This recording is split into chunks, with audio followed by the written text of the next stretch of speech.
Hi, everybody. Welcome back for another dispatch. I'm going to continue the piece on Rembrandt a bit here, and that'll be a wrap on John Berger on Rembrandt. There's more. I'm not going to read all of it. Just, just a small section of it today. Weird day. Hazy, sort of. I don't know. Strange. All right. I mean, strange days.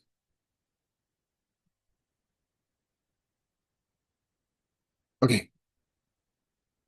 So I am going to start with the last paragraph that I read last time and then continue on. It is the space of each sentient body's awareness of itself. It is not boundless like subjective space. It is always finally bound by the laws of the body. But its landmarks, its emphasis, its inner proportions are continually changing. Pain sharpens our awareness of such space. It is the space of our first vulnerability and solitude, also of disease. But it is also potentially the space of pleasure, well-being, and the sensation of being loved. Robert Kramer, the filmmaker, defines it behind the eyes and throughout the body. The universe of circuits and synapses, the worn paths where the energy habitually flows. It can be felt by touch more clearly than it can be seen by sight. He was the painterly master of this corporeal space. Consider the four hands of the couple in The Jewish Bride. It is their hands, far more than their faces, which say marriage. Yet how did he get there to this corporeal space? Bathsheba reading David's letter, the Louvre. She sits there, life-size and naked. She is pondering her fate. The king has seen her and desires her. Her husband is away at the wars. How many millions of times has it happened? Her servant kneeling is drying her feet. She has no choice but to go to the king. She will become pregnant. King David will arrange for her fond husband to be killed. She will mourn for her husband. She will marry King David and bear him the son who will become King Solomon. A fatality has already begun. And at the center of this fatality is Bathsheba's desirability as a wife. And so he has made her nubile stomach and navel the focus of the entire painting. He placed them at the level of the servant's eyes and painted them with love and pity as if they were a face. There isn't another belly in European art painted with a fraction of this devotion. It has become the center of its own story. On canvas after canvas, he gave to a part of a body or to parts of bodies a special power of narration. The painting then speaks with several voices, like a story being told by different people from different points of view. Yet these points of view can exist only in a corporeal space which is incompatible with territorial or architectural space. Corporeal space is continually changing its measures and focal centers according to circumstances. It measures by waves, not meters. Hence its necessary dislocations of quote unquote real space. The Holy Family in Munich. The Virgin is seated in Joseph's workshop. Jesus is asleep on her lap. The relation between the Virgin's hand holding the baby, her bare breast, the baby's head, and his outstretched arm is absurd in terms of any conventional pictorial space. Nothing fits, stays in its proper place. is the correct size. Yet the breast with its drop of milk speaks to the baby's face. The baby's hand speaks to the amorphous landmass, which is his mother. Her hand listens to the infant it is holding. His best paintings deliver coherently very little to the spectator's point of view. Instead, the spectator intercepts, overhears dialogues between parts gone adrift. And these dialogues are so faithful to a corporeal experience that they speak to something everybody carries within them.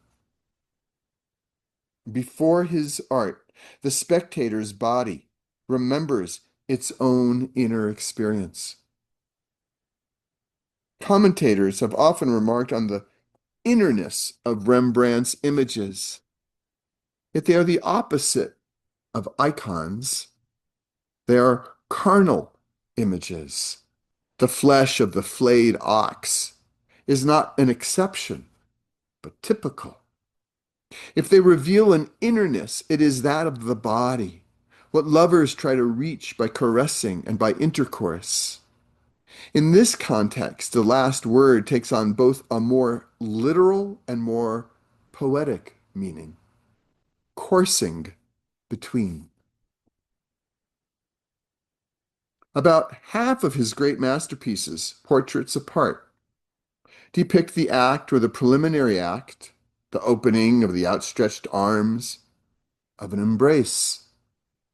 The prodigal son, Jacob and the angel, Danae, David and Absalom, David and Absalom, the Jewish bride.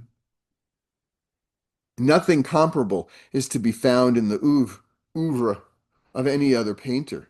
In Rubens, for instance, there are many figures being handled, carried, pulled, but few, if any, embracing.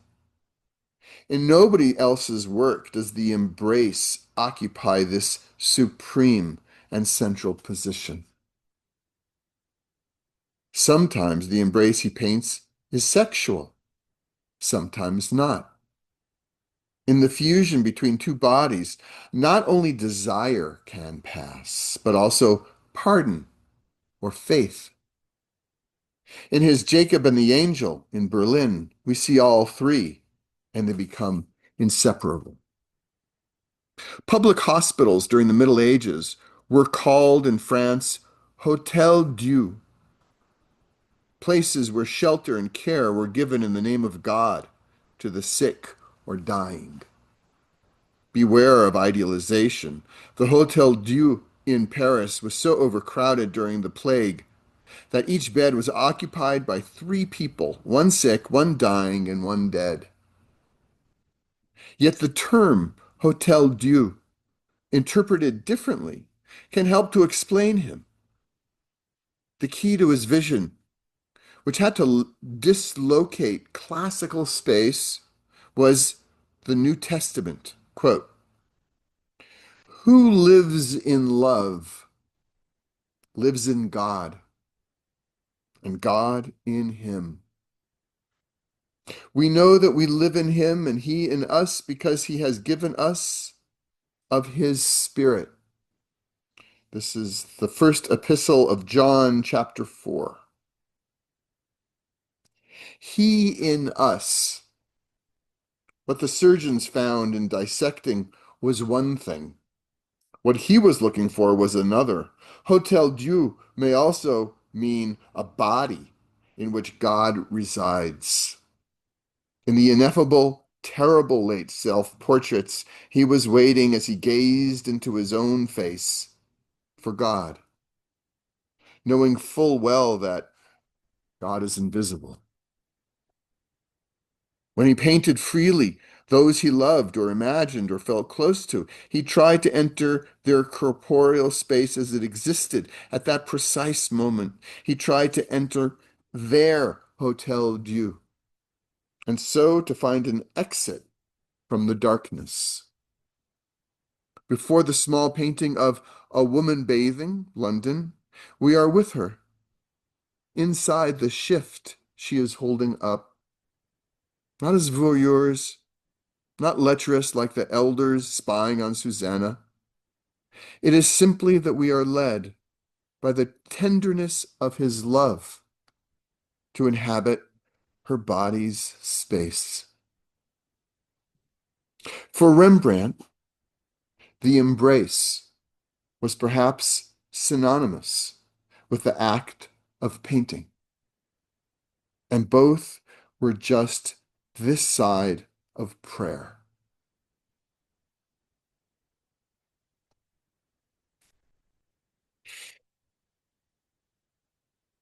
Goes on. I'm going to stop there. That was good. All right.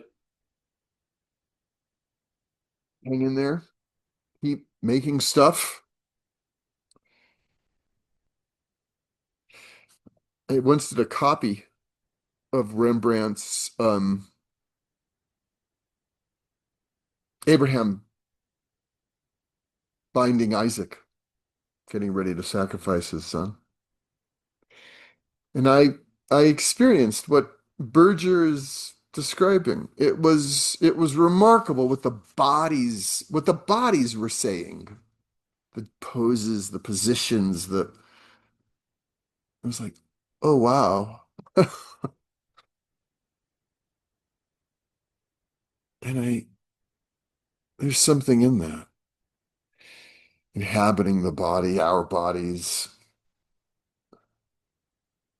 the way paint can bring us there.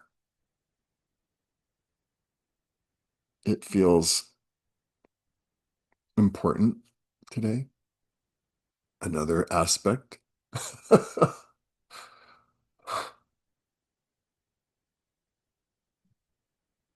Okay. Be well. Take care.